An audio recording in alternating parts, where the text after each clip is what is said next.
নমস্কার। খুব শীঘ্রই তোমাদের পরীক্ষার সময়সূচি ঘোষিত করবে ওয়েস্ট বেঙ্গল স্টেট ইউনিভার্সিটি। আর সেই ঘোষণা করার আগে আমরা তোমাদের হাতে অস্ত্র তুলে দিতে চাই শেষের কবিতা সুন্দরবন ইউটিউব চ্যানেলের পক্ষ থেকে। আজ আমরা ওয়েস্ট বেঙ্গল স্টেট ইউনিভার্সিটির দ্বিতীয় সেমিস্টার বাংলা মেজর এর সাজেশান দিয়ে দেব। ইতিমধ্যে আমরা বাংলা মাইনর সাজেশান 10 নম্বর এবং 5 নম্বর দুটি আলাদা আলাদা ভিডিও করে আমরা দিয়ে দিয়েছি। তোমরা সম্ভব হলে যারা আছো তারা দেখে নেবে। তবে আজ আমরা 10 নম্বরের যে প্রশ্ন, যে সাজেশান তোমাদের পরীক্ষায় লিখতে হবে, যে 10 নম্বরের প্রশ্নগুলো, সেই প্রশ্নগুলো সাজেস্টিভ কোশ্চেন আমরা দিয়ে দিচ্ছি। আমরা বলে দিচ্ছি 100% কিন্তু কমন আসবে। তো ভিডিওটা দেখতে থাকো শেষ পর্যন্ত। আরও অনেক টিপস বলে দেবো যেটি তোমাদের পরীক্ষা হলে কিন্তু ভীষণভাবে কাজে লাগবে। আসি 2026 সালে এক দাগে কী প্রশ্ন করবে তোমাদের। এখানে তোমাদের প্রথম ইউনিটে থাকবে তোমাদের বৈষ্ণব পদাবলী। এই বৈষ্ণব পদাবলী থেকে 20টা পদ তোমাদের পড়তে হয়। এখানে একটি পদ তুলে দেবে, তার তাৎপর্য ব্যাখ্যা করতে হবে, আর একটা বর্ণনামূলক প্রশ্ন থাকবে। আমরা প্রথমেই সেই বর্ণনামূলক প্রশ্ন আমরা তোমাদের কাছে তুলে ধরছি। যদি তোমরা এই বর্ণনামূলক প্রশ্নগুলো তৈরি করে যাও, তাহলে তোমাদের ওই যে পদ তুলে তোমাদের প্রশ্ন করবে সেটা তোমাদের পড়ার প্রয়োজন হবে না। এই নিশ্চয়তা আমরা দিতে পারি, কারণ ইতিমধ্যে যে পরীক্ষাগুলো হয়ে গেছে আমাদের first semester, third semester, fourth semester এবং সিক্স সেমিস্টারে তোমরা ইউটিউব চ্যানেলে কমেন্টস বক্সে দেখলেই বুঝতে পারবে ছাত্ররা কেমন পরীক্ষা দিয়েছে এবং কমনের ভাগটা কেমন। 100%। এক দাগ যে প্রশ্নটা তোমাদেরকে আসবে, গোষ্ঠী নিরপেক্ষ গীতিকবিতা হিসাবে বৈষ্ণব পদাবলী আধুনিক কাব্য পাঠকের কাছে আকর্ষণীয় হয়ে উঠেছে। এ বিষয়ে তোমার মতামত ব্যক্ত করো। এটা 3 স্টার্স কোশ্চেন। 3 স্টার্স কোশ্চেনটা কি? ঐশ্বর্য ও মাধুর্য ভাবের সমন্বয়ে চৈতন্য পূর্ব ও চৈতন্যোত্তর যুগের বৈষ্ণব পদাবলীর সাহিত্য কাব্য রসময় হয়ে উঠেছে। আলোচনা করো। মোস্ট ইম্পর্টেন্ট কিন্তু এই দুটো প্রশ্ন। থার্ড, তোমার প্রথম যে প্রশ্নটা দিলাম সেই প্রশ্নটা কিন্তু আবার এইভাবে দেয়, গীতিকবিতা হিসাবে বৈষ্ণব পদাবলী আধুনিক কাব্য পাঠকের কাছে আকর্ষণীয় হয়ে উঠেছে। প্রশ্নটা কিন্তু এভাবে দেও। আর তোমরা নেক্সট 3 স্টার কোশ্চেন, বৈষ্ণব পদাবলীর পঞ্চদশ সম্পর্কে, বৈষ্ণব পদাবলীর পঞ্চদশ সম্পর্কে সংক্ষেপে আলোচনা করো। আর সংক্ষেপে আলোচনা করে মধুর রসের শ্রেষ্ঠত্ব নির্দেশ করো। অর্থাৎ প্রশ্নটা এইভাবে দেবে, বৈষ্ণব পদাবলীর পঞ্চরস সম্পর্কে সংক্ষেপে আলোচনা করে মধুর রসের শ্রেষ্ঠত্ব নির্দেশ করো। দেখে যাবে এই বৈষ্ণব পদাবলী থেকে যেটা, অভিসার কাকে বলে। তোমার পাঠ্যপদ অবলম্বনে এই পর্যায়ের কাব্য সৌন্দর্য বিচার করো। তোমরা যদি এই প্রশ্নগুলো যদি করে যাও, তাহলে আর পদ দিয়ে যে প্রশ্নগুলো থাকবে তোমাদের করার প্রয়োজন হবে না। তবু যেহেতু এটি চূড়ান্ত পরীক্ষা, সেই চূড়ান্ত পরীক্ষার জন্য আমরা কিছু পদ বলে দিচ্ছি, তোমরা সেই পদগুলো একটু দেখে যাবে। 1 নম্বর, জপিতে জপিতে নাম অবশ করিল কো, কেমনে পাইব সই তারে। প্রশ্নটা কেন আসে, কোন পর্যায়ের পদ, পদকর্তাকে, পদটির ভাব সৌন্দর্য ও কাব্য সৌন্দর্য ব্যাখ্যা করো। এটা বৈষ্ণব পদাবলী থেকে পদ তুলে। দ্বিতীয় যে প্রশ্নটা আসবে, কণ্ঠক গাড়ি কমল সম পদতল, মঞ্জির চিরহি ঝাঁপি। কোন পর্যায়ের পদ, পদকর্তাকে, পদটির কাব্য সৌন্দর্য ব্যাখ্যা করো। তৃতীয় যে প্রশ্নটা দেখে যাবে পদটি, বহুদিন পরে বধুয়া এলে, দেখা না হইতে পরাণ গেলে। বহুদিন পরে বধুয়া এলে, দেখা না হইতে পরাণ গেলে। এটি কোন পর্যায়ের পদ, পদকর্তাকে, পদটির কাব্য সৌন্দর্য ব্যাখ্যা করো। আর দেখে যাবে যদি তোমরা এই পদ দিয়ে তোমরা অ্যাটেন্ড করো প্রশ্ন, তা দেখে যাবে এই পদগুলি, রূপ লাকি আখি ঝুরি। রূপ লাগি আঁকি ঝুরে, বধূ কি আর বলিবু তোরে, কি মোহিনী জানো, কি মোহিনী জানো, আজি আজু রজনী হাম পোহালু, মাধব বহুত মিনতি করি তো। এই পদগুলি দেখে গেলে বৈষ্ণব পদাবলী থেকে আর তোমাদের কোনো রকমভাবে ভয়ের সম্ভাবনা থাকবে না। আমরা তোমাদের ভয় কাটানোর জন্য আমরা এই প্রশ্নগুলো করে দিলাম। আমরা বলে দিচ্ছি 100% তোমরা কমন পাবেই। বিগত দিনের যে ইতিহাস, যা স্টেটমেন্ট, তা চুলচেরা বিশ্লেষণ করে আমরা প্রশ্নগুলো তোমাদের কাছে তুলে দিলাম। এই প্রশ্নগুলো করলে 100% বৈষ্ণব পদাবলী থেকে তোমরা কমন পাবে। এবার আসবো আমরা শাক্ত পদাবলী। এখানেও তোমাদের 20টি পদ পড়তে হয়। এই 20টি পদের মধ্যে থেকে একটি পদ তুলে তোমাদের প্রশ্ন করবে, আর একটা বর্ণনামূলক প্রশ্ন থাকবে। আর বর্ণনামূলক প্রশ্নটা আমরা প্রথমেই আলোচনা করে দিচ্ছি তোমাদের। প্রথম যে প্রশ্নটি তোমাদের মোস্ট ইম্পর্টেন্ট, সেটি হলো আগমনী ও বিজয়া পর্যায়ের পদে সমকালীন সমাজের যে চিত্র ধরা পড়েছে তা পাঠ্যপদ অবলম্বনে আলোচনা করো। আবার বলে দিচ্ছি, আগমনী ও বিজয়া পর্যায়ের পদে সমকালীন সমাজের যে চিত্র ধরা পড়েছে তা পাঠ্যপদ অবলম্বনে আলোচনা করো। বা প্রশ্নটা তোমাদের এভাবেও দিতে পারে, কিভাবে? আগমনী ও বিজয়া পর্যায়ের গানে মাতৃ হৃদয়ের যে আকুতির পরিচয় পাওয়া যায় তা আলোচনা করো। একই ধরনের প্রশ্ন সব ঘুরে ফিরে আসে। একটু প্রশ্নটা কিন্তু এই শাক্ত পদাবলী থেকে ভালো করে একটু 2বার 3বার করে পড়ে তারপরে অ্যান্সারটা লিখবে। দেখো, ওই ধরনের প্রশ্ন কিন্তু আর একটা দিয়ে দিচ্ছি, কি? বাঙালি ঘরের কথাই বড় হয়ে দেখা দিয়েছে শাক্ত পদাবলীতে। দেখো, বাঙালি ঘরের কথাই বড় হয়ে দেখা দিয়েছে শাক্ত পদাবলীতে। পাঠ্যপদ অবলম্বনে মন্তব্যটির সার্থকতা বিচার করে। একই উত্তর কিন্তু বিভিন্নভাবে প্রশ্নগুলো তোমাদের কাছে উপস্থাপনা করছে।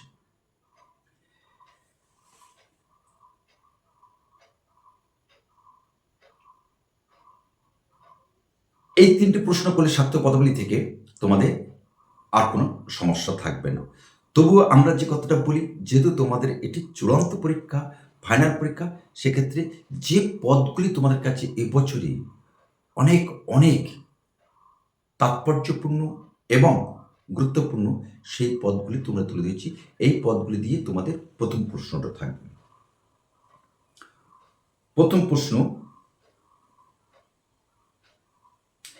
এমন দিন কি হবে তারা, যবে তারা বলে তারা বেয়ে পড়বে ধারা। আবার বলছি, এমন দিন কি হবে তারা, যবে তারা বলে তারা বেয়ে পড়বে ধারা।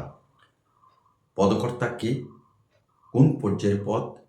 পদটির কাব্য সৌন্দর্য বিশ্লেষণ করো। নেক্সট,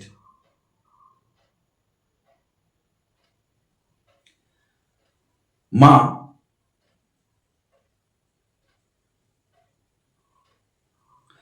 আমায় দেও মা তবিলদারি, আমায় দেও মা তবিলদারি, আমি নিমক হারাম নই শঙ্করী।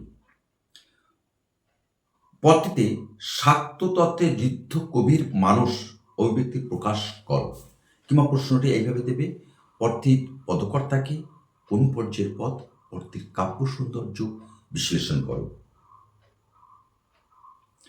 নেক্সট যে প্রশ্নটা করে যাবে, কেবল আশার আশা। এখানে কিন্তু এই আশা বানান কিন্তু দুটি। প্রথম আশা হলো আ দন্তস্ব একার আশা, দ্বিতীয় আশা হলো আ তালবস্য একা। তোমরা বই আছে তোমাদের, তোমরা জানবেই এটা। কেবল আশার আশা ভবে আশা মাত্র হলো, পদকর্তা ও পদ পর্যায়ের নাম উল্লেখ করে পদটির কাব্য সৌন্দর্য বিশ্লেষণ করো। আর দেখে যাবে যে পদগুলি, সেটি হল খুবই গুরুত্বপূর্ণ।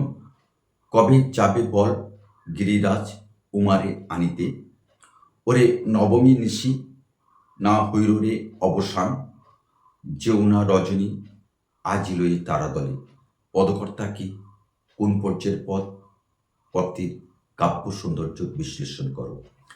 এই প্রশ্নগুলো করে গেলে শাক্ত পদাবলী থেকে তোমাদের নিশ্চিন্তে থাকতে পারো, আমরা তোমাকে সেই নিশ্চয়তা দিচ্ছি। এবার আমরা আসবো তোমার থার্ড ইউনিট আছে চণ্ডীমঙ্গল। চণ্ডীমঙ্গল থেকে যে দুটি খণ্ড আছে তোমাদের পড়তে হয় আক্ষেটিক খণ্ড। সেই আক্ষেটিক খণ্ড থেকে তোমাদের কি ধরনের প্রশ্ন আসবে আমরা বলে দিচ্ছি। আর বলে দেওয়ার আগে এই মুহূর্তে যারা তোমরা আমাদের চ্যানেলে নতুন এসেছো, please subscribe our channel and share to your friend. কারণ তোমার একটি সাবস্ক্রিপশান এবং একটি শেয়ার কিন্তু আমাদের আগামী দিনে আরও উন্নত মানের ভিডিও বা এই ধরনের ভিডিও করতে উৎসাহ সঞ্চার করবে। সুতরাং আমাদের চ্যানেলটি সাবস্ক্রাইব করে আমাদের পাশে থাকো। আরও একটা যে কথাটা উল্লেখযোগ্য, আমাদের এই শিশু কবিতা সুন্দরবন ইউটিউব চ্যানেলের সাথে 22টি কলেজের ছাত্রছাত্রীরা জুড়ে আছে এবং এই মুহূর্তে 14,600 ছাত্রছাত্রী আমাদের এই চ্যানেলটি দেখছে। সুতরাং এটা আমাদের বড় পাওনা, আর সেই পাওনাটা পেয়েছি তোমাদের সৌজন্যে। সুতরাং আমাদের এই শিশু কবিতা সুন্দরবন ইউটিউব চ্যানেল এবং শিশু কবিতার যে পাঠকেন্দ্রের যে বৃহৎ পরিবার, সেই পরিবারের পাশে থাকার জন্যে তোমাকে আমরা আমন্ত্রণ জানিয়ে রাখলাম। এবার আসবো আমরা চণ্ডীমঙ্গল কাব্যের আক্ষেটিক খণ্ড। এখান থেকে দুটি প্রশ্ন পড়বে আসে, অথবা থাকবে তোমাদের প্রত্যেকটি প্রশ্ন একটা বর্ণমূলক প্রশ্ন আর একটা প্রশ্ন আসে চরিত্র নির্ভর প্রশ্ন। প্রথমে আমরা চরিত্র নির্ভরটা বলবো। আচ্ছা ঠিক আছে, চরিত্র নির্ভর প্রশ্ন প্রথমে বলে দিই। চরিত্র নির্ভর প্রশ্ন করতে গেলে প্রথমে তোমাদের এবছর করতে হবে মুরারিশীল। অর্থাৎ মুরারিশীল চরিত্রটি তার পেশা জীবনকে আশ্রয় করেই উজ্জ্বল হয়ে উঠেছে, আলোচনা করো। এটি তোমাদের কাছে 2026 সালে মোস্ট ইম্পর্টেন্ট, এবং 2025 সালে তোমাদের পড়ে গেছে ফুল্লরা চরিত্র। এবছর তোমরা মুরারিশীলটা করবে এবং কালকেতুটা দেখে যাবে। এবার তোমাদের এই দুটো প্রশ্ন করলে কিন্তু তোমাদের এসে যাবে, আমি আশা করছি। এবার আমরা বর্ণনামূলক প্রশ্ন যেটা আমরা করব সেটা বর্ণনামূলক হলো যে এখানে মুরারিশীল আর ভারদত্ত এই দুটো প্রশ্ন করে গেলে তো তোমাদের চলে আসবে, আর করতে হবে না। এই চণ্ডীমঙ্গল কাব্য থেকে মুরারিশীল আর ভারদত্ত করলে তোমাদের আর অন্য কোনো প্রশ্নের দিকে তাকাতে হবে না। তবু দেখো একই ধরনের প্রশ্ন আমরা বলবো যে কালকেতুর পশু শিকার কাহিনীকে অবলম্বন করে রসিকতার এক আশ্চর্য আমরা ভুল বললাম। কালকেতুর পশু শিকার কাহিনীকে অবলম্বন করে মুকুন্দরাম চক্রবর্তী হাস্যরস রসিকতার পরিচয় দাও। কালকেতুর পশু শিকার কাহিনীকে অবলম্বন করে মুকুন্দরাম চক্রবর্তীর হাস্যরস রসিকতার পরিচয় দাও। এটা 3 স্টার্স কোশ্চেন।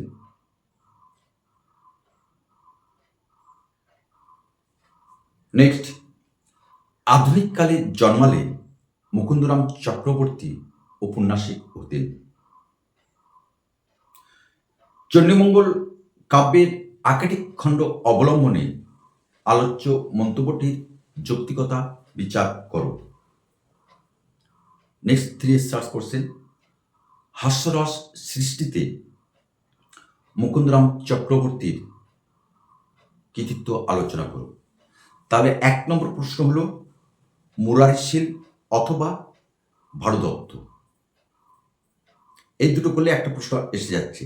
দ্বিতীয় প্রশ্ন, মুকুন্দরাম চক্রবর্তী এই যুগে জন্মালে তিনি ঔপন্যাসিক হতেন, এই প্রশ্নটা করবে।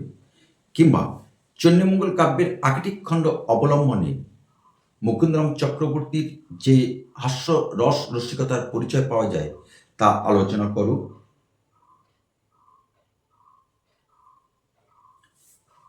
বা কালকেতুর পশু শিকার কাহিনীকে অবলম্বন করে ওই একই প্রশ্ন হাস্যরস করে যাবে। হাস্যরস এবং ঔপন্যাসিক এই দুটো প্রশ্ন কিন্তু ভালো করে যাবে বলে তোমরা কমন পাবে। এবার আমরা আসবো একক 4। এটা খুবই ইম্পর্টেন্ট। এখানে প্রশ্নগুলো এমনভাবে আসে তোমাদের পরীক্ষা হলে কিন্তু ধাঁধায় ফেলে দিতে পারে। অর্থাৎ এখানে তোমাদের পড়তে হয় কি চৈতন্য ভাগবতের আদিখণ্ড। তবে আমরা বলে দিচ্ছি 100% তোমরা কমন পাবে। আমরা বলে দিচ্ছি একদম একক 4-এর প্রথম তোমাদের যে প্রশ্নটা থাকবে সেটা আমরা বলে দিচ্ছি কি প্রশ্ন তোমাদের থাকবে। তোমাদের প্রশ্ন থাকবে,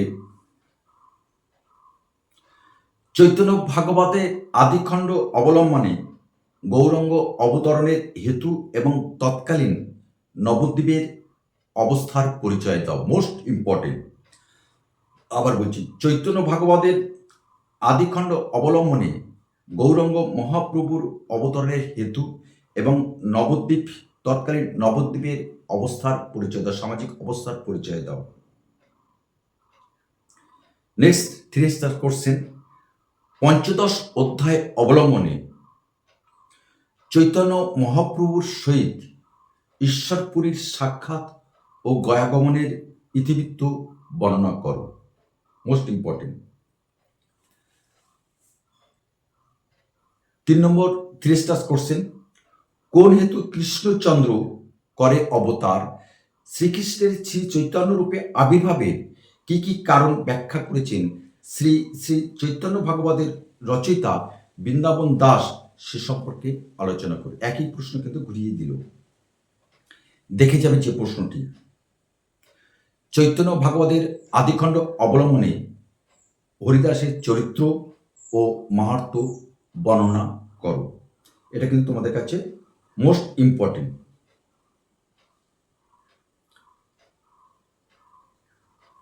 শ্রী শ্রী চৈতন্য ভাগবতের অনুসরণে চৈতন্য মহাপ্রভুর শৈশব, বাল্য, কৈশোর জীবনের পরিচয় দাও।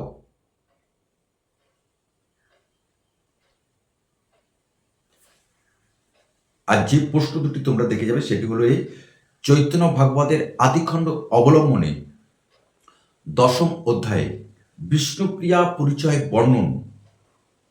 বর্ণনা অংশটির পরিচয় দাও। প্রসঙ্গত বিষ্ণুপ্রিয়া চরিত্র বর্ণনে বৃন্দাবন দাসের দক্ষতা বিচার করো। এই কটি প্রশ্ন করে গেলে তোমাদের এই চৈতন্য ভাগবত থেকে 100% নিশ্চিত কমন পাবে। আমরা আশা করছি না, এটাই ফাইনাল। এখানে কোনো আশা করার জায়গা নেই, এটাই ফাইনাল। এই প্রশ্নগুলো তোমার পরীক্ষা হলে আসবে। আর পরীক্ষার পরে অবশ্যই তুমি কমেন্টস করে জানাবে যে আমরা যে প্রশ্ন সাজেশন তোমাদের হাতে তুলে দিলাম সেই প্রশ্নগুলো তুমি পেলে কিনা। তো আজকে আমরা এখানে রাখছি। আগামী ভিডিওতে আমরা তৈরি করব West Bengal state university Bengali major 5 নম্বর সাজেশন, অর্থাৎ 5 নম্বর মানের যে প্রশ্নের টিকা তোমাদের লিখতে হয়। 4টি প্রশ্ন থাকবে, লিখতে হবে 2টি, 5 × 2 10। সেই প্রশ্ন নিয়ে আগামী দিনে আমরা ভিডিও প্রকাশ করছি, তোমরা অবশ্যই দেখো। তবে এই প্রশ্নগুলো তৈরি করতে যদি তোমাদের কোনো রকম সমস্যা হয় তাহলে অবশ্যই আমাদেরকে কমেন্টস করে জানাবে বা হোয়াটসঅ্যাপ করবে বা ফোন করে জানাবে। আমরা কথা দিচ্ছি শেষের কবিতা সন্দীপন ইউটিউব চ্যানেলের পক্ষ থেকে তোমাকে 100% আমরা সহযোগিতা করার চেষ্টা করব। আর ইতিমধ্যে আমাদের এই শেষের কবিতা পাঠ কেন্দ্রটি হিঙ্গলগঞ্জ, ভান্ডারকালী এবং বারাসাতে আমাদের আছে। তোমরা সরাসরি সেখানে যোগাযোগ করতে পারো, কিংবা অনলাইনে আমাদের পাঠদানের ব্যবস্থা আছে। অবশ্যই তোমরা যোগাযোগ করতে পারো আমাদের সাথে। কমপ্লিটলি ডিজিটাল নোটস এবং ভেরি শর্ট ডিউরেশন কোর্স। নমস্কার, সকলেই ভালো থেকো, প্রস্তুতি নিও, ভালো করে নাও, এখনো সময় আছে।